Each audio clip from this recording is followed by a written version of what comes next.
and welcome to Team Linda Stewart and my presentation of a great new listing that we just got out in Indian Springs. It's on about 6.9 acres. It's been in the family of the owner since the 1920s when Calvin Coolidge homesteaded the property to my current client's great-great-grandfather. She's raised families there. It's just been a wonderful place for she and her family. And now it's time to move into town where she can get into something a little bit smaller than 7 acres. I hope you enjoy. This is our first home out here, and I love the yard because it's got a couple of bird paradises, a Russian thistle, some pomegranate trees, and just a little patch of grass, so there's not too much grass to take care of. And it was just kind of a home that grew as we had kids. We moved back out here when our kids were school age, got school aged, our 2 youngest girls, and sure has been a good place to raise them. And the view from this porch is nice too in the evening.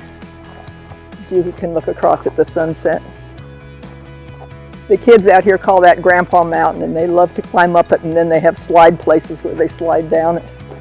A lot of Indian caves there. There were a lot of caves, and there were a lot of Indian relics there in the past, but in probably the late 30s, a guy came out and pretty much raided them all, and they went to UNLV. But there were baskets and everything. A lot of arrowheads around here. And these are our upper 2 pastures. And I didn't water them this year.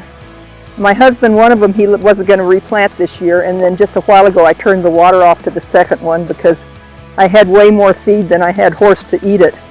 And I didn't want to water and mow and water and mow. But they have the automatic water systems that are on timers too.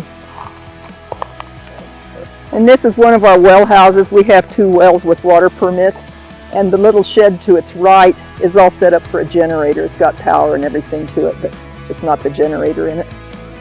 So if there's a power outage, you're in good shape.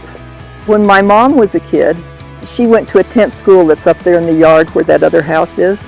And that tree, she would ride her burro to school, turn it loose, it would go home. She had to walk home because they lived down across the 95. But that tree was big enough then that she ate her lunch in the crook of that tree. And at the time we cut it down, it was the most amazing tree you've ever seen. But its branches were starting to split. And a cottonwood branch is full of water, and when they come down, they come down. So we worried about the kids. We were always telling them, don't crawl into the cottonwood tree to play. So we just finally had it topped off. But that's how old that tree is, because it was over 100 years ago that my mom used to live in the crook, eat lunch in the crook of that tree, so that's how old it was. And it really made me sad to cut it down, but it was also a big relief because we didn't have to worry anymore.